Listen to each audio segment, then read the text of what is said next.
Good morning.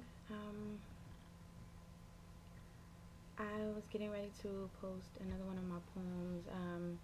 A little bit different this time. I was talking to one of my friends the other day, and she was telling me that she usually does erotica, and it got me to thinking that I never really dipped into that too much, so I figured take a chance. So this is my chance. It's called NIte Ryder.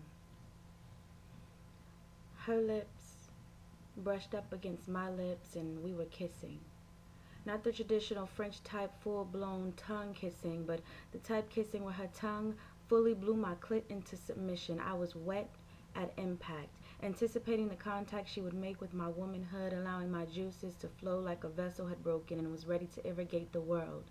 My body caught onto the rhythm, and I moved to the beat of my own moans. Swaying into her mouth as she deep-throated my soul, I reached into the air looking for something to hold while she gripped the sides of my walls with just the tips of her lips and caressed my insides as I beat her back with my fists. I was never a beggar, but I pleaded for this. My body had begun to believe it couldn't breathe without this, and she proceeded to replace her tongue with her fingers and sketch out my insecurities with love-making sign language.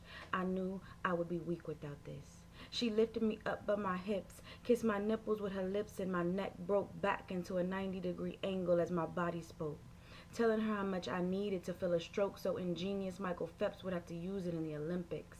She thrust herself inside of me, holding my back steady with one hand and dancing around in my insides with the other.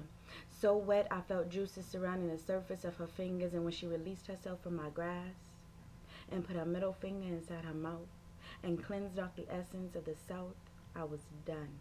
The fat lady had sung, and I was ready to come. I shook in sync with the drum beat my heart made when she re-entered me so deep this time I had to pee. Refusing to let go of the uncontrollable pulse, she continued to thrust and fuck me so hard I cussed. Reaching for the headboard, I could feel the rush of the blood from my head turning into cum on the bed as I leaped and she released and I screamed. Tears falling down my face, I couldn't breathe. Gasping for air, she held me in her arms. We shrunk back into that comfortable place where lovemaking had been born, and she kissed me. This time, her lips touched the tip of my ear. My body shivered, remembering how she had just been there. What happened next, and what was perplexed, the fact it could happen again. But before it did, I needed to rest, so I snuggled underneath her neck and slept, satisfied.